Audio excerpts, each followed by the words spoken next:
దేవరాపల్లి తహసీల్దార్ యొక్క పరిస్థితి చాలా అధ్వానంగాను, ప్రజల సమస్యల పట్ల చాలా నిర్లక్ష్యంగాను ఈరోజు ఉన్నదనేటువంటిది మేము స్పష్టంగా చెప్పదలుచుకున్నాం. పీజీఆర్ఎస్లో దాదాపు 3 నెలల క్రితం దేవరాపల్లిలో ప్రభుత్వ భూమి ఆక్రమణకు గురైంది. ఆ భూమి మీద చర్యలు తీసుకుని ఆ భూమిని స్వాధీనం చేసుకుని వెంటనే బోర్డులు పెట్టండి అని చెప్పేసి నేను జిల్లా కలెక్టర్ గారికి ఫిర్యాదు చేశాను. కానీ దాని మీద 3 నెలలు పోయిన తర్వాత ఈరోజు ఎండార్స్మెంట్ అటువంటిది ఇచ్చారు. ఈ ఎండార్స్మెంట్లో 280, 280/1, 281, 281/2 4 సర్వే నెంబర్లకి పిటిషన్ పెట్టాం. ఇందులోని 281/2 ఏదైతే ఉందో ఇది కోర్టు డిస్ప్యూట్లో ఉంది. ఇది దాన్ని ఫలసాయం తీసుకునే దానికి కోర్టు ఆయన పర్మిషన్ ఇచ్చింది. అయితే అందులోని ఎటువంటి గెస్ట్ హౌస్లు కానీ లేదంటే ఎటువంటి నిర్మాణాలు కానీ పర్మనెంట్గా కట్టడానికి వీలు లేదని చెప్పేసి మేము మందలించాం. భవిష్యత్తులో ఎటువంటి నిర్మాణాలు అక్కడ చేయబడవని చెప్పేసి ఇచ్చారు. అయితే మిగిలిన 3 సర్వే నెంబర్లు 280, 280/1, 281/1 ఈ 3 సర్వే నెంబర్లు ఏదైతే ఉన్నాయో ఎటువంటి కోర్టు వివాదాల్లో కానీ తగాదాల్లో కానీ లేవు. ఎండార్స్మెంట్లో ఆ 3 సర్వే నెంబర్ల యొక్క ప్రస్తావన ఎక్కడ కూడా తీయలేదు.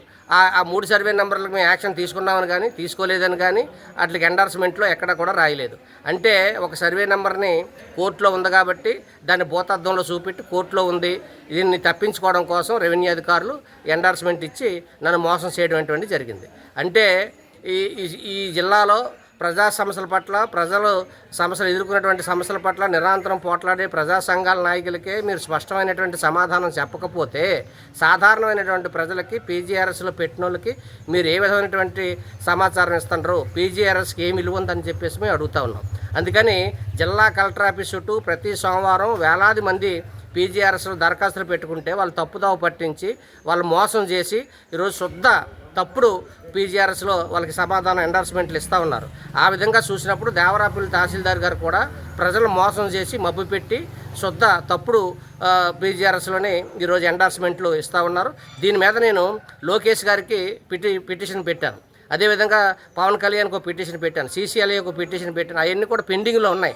మరి వాటికి ఏమి ఎండార్స్మెంట్ ఇస్తారు వీళ్ళు అంటే ఇక్కడ పెట్టినటువంటి కాపీయే అక్కడ కూడా పెట్టాను. అంటే అక్కడ లోకేష్ని మోసం చేసే తహసీల్దారీలే, పవన్ కళ్యాణ్ మోసం చేసిన తహసీల్దారీలే, అక్కడ సీసీఎల్ఏని మోసం చేసేది జిల్లా కలెక్టరే. అంటే పై అధికారుల్ని మోసం చేసి మభ్యపెట్టి వాళ్ళకేమో తప్పుడు నివేదికలు ఇచ్చి ఇక్కడేమో ప్రభుత్వ భూముల్ని కబ్జాకు గురైపోతుంటే ఆ భూములు రక్షించవలసినటువంటి తహసీల్దారులే కంచే సేను వేసినట్టుగా కబ్జాదారులకి కొమ్ము కాసి ఈరోజు చాలా నీచంగా వ్యవహరించినటువంటి జరుగుతూ ఉంది. మేము దీన్ని సిపిఎం పార్టీగా తీవ్రంగా ఖండిస్తున్నాం.